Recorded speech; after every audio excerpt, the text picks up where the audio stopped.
Hello, my name is Dr. Jeffrey McCray, and I am the bassoon instructor at Colorado Mesa University. This lyrical etude in B minor will test your ability to play beautifully and smoothly. The key of B minor may not be a very familiar key for you, so I would recommend spending some time practicing the B melodic minor scale, as well as B minor's relative major scale, or D major. This will prepare you for some of the finger patterns you find in this etude.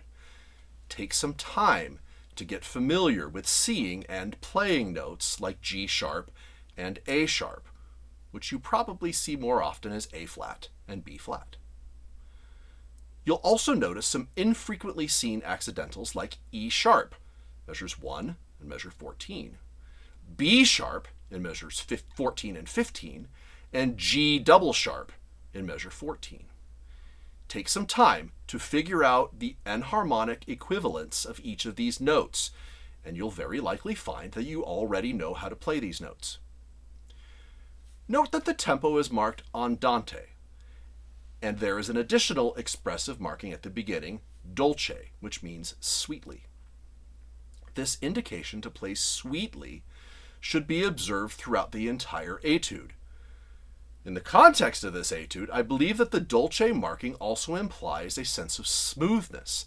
Therefore, one of your goals in playing this etude should be to avoid any harsh or unintentionally accented notes. Considering some of the large descending leaps into the lowest range of the bassoon in this etude, striving to always play dolce may present some significant challenges. While it might be tempting to view this etude as being divided into 2-bar and 4-bar phrases, I would suggest interpreting this etude as existing in 2 8-bar phrases, one long phrase in each repeated section, although you won't be taking the repeats for the audition. Obviously, there are rests in the first half that give us some clues regarding where to breathe, but I do not view the rests as conclusive evidence that a phrase has ended, nor do I believe that a new phrase begins after each rest. The 8-bar phrase structure is more obvious in the second half, and the composer gives us some specific places to breathe that, if executed well, don't have to interrupt the flow of the phrase. And that should be the goal when taking a breath in the second half of the etude. For this etude, I recommend that you take some time to consider the notes for which you will need to execute a properly sized half-hole opening. In this case, these are the 4th line F sharp or F sharp 3 and the 4th space G sharp or G sharp 3. You should note that the half-hole opening for F sharp 3 will probably need to be larger than the opening for G sharp 3. Also, always use the whisper key anytime you are using a half-hole. I would encourage you to mark these notes. In addition, you must remember to close the half-hole opening for any notes that don't need it. Likewise, you will need to consider which fingering you use for F sharp, particularly in the low octave and in the half-hole range. If you are not familiar with using the pinky or the front F sharp as opposed to the thumb or the back F sharp, this is a wonderful opportunity for you to learn to use the pinky F sharp. There are 3 instances in this etude, measures 1, 4, and 15, where you have an F sharp 3 that leaps to an A sharp, which, of course, is an enharmonic spelling of B flat. In order to free up your thumb for the A sharp, I recommend using the pinky F sharp fingering. Otherwise, your thumb would have to jump over the low E key to get from the F sharp key, the thumb F sharp key, to the B flat key. While it's certainly possible to do this with practice, it's more difficult to do it cleanly than it is to just use the pinky F sharp. I do not recommend that you attempt to use the alternate B flat key with your ring finger, as that will just cause more problems. For all of the other F sharps in this etude, you can use either fingering, although I would probably use the thumb in many cases. If you are going to use different fingerings for the various F sharps, I highly recommend that you mark which fingering you will use for each F sharp. A simple way to do this is to write a T above the notes for which you will use the thumb F sharp and a P for the notes for which you will use the pinky F sharp. This is something that I frequently do in the music I prepare, and it seems to work for my university students as well. As a general rule, I tend to use the thumb fingering in the low octave and the pinky fingering in the half whole octave, but this is due to intonation tendencies on my bassoon. As you are probably aware, no bassoon plays perfectly in tune by itself. So, it can be incredibly helpful to test certain fingerings on your bassoon to determine which ones give you the best chance of at least being close.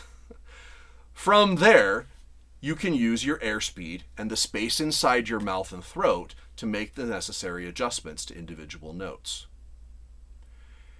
As you practice this etude, I recommend that you take some time to isolate and repeat the large leaps that go over the bar line from measure 5 to measure 6, as well as from measure 6 to measure 7. Due to the dolce marking, you will need to learn to play these intervals as cleanly as possible while tonguing the low note as lightly and as legato as possible. Think a da syllable as opposed to a ta.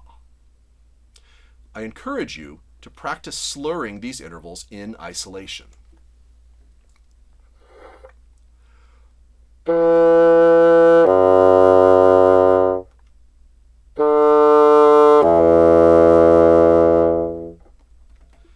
This will help you to discover what you need to do in terms of your airspeed, as well as any possible changes to the size and shape of the inside of your mouth and throat to get the notes to speak cleanly.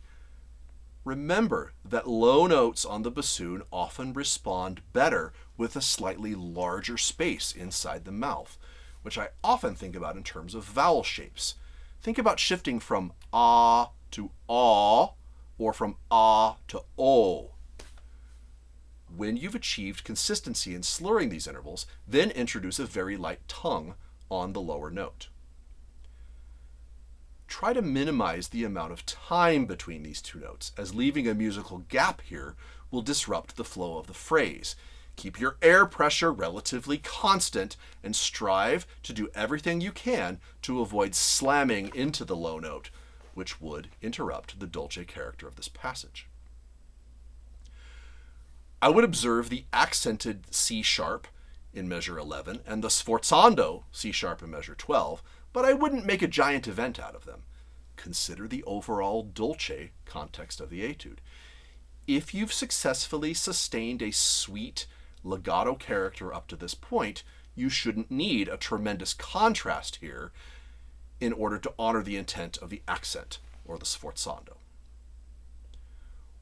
Watch out for all of the accidentals in measure 14.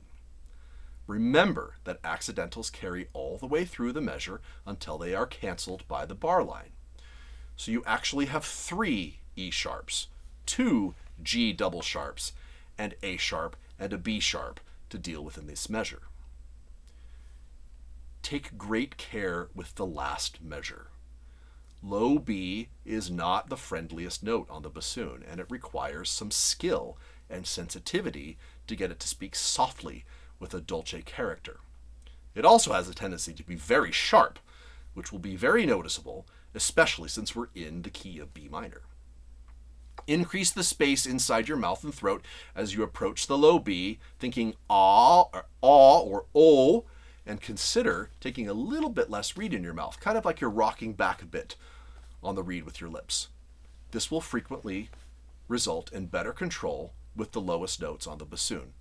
You also might consider a slight retard in the last bar.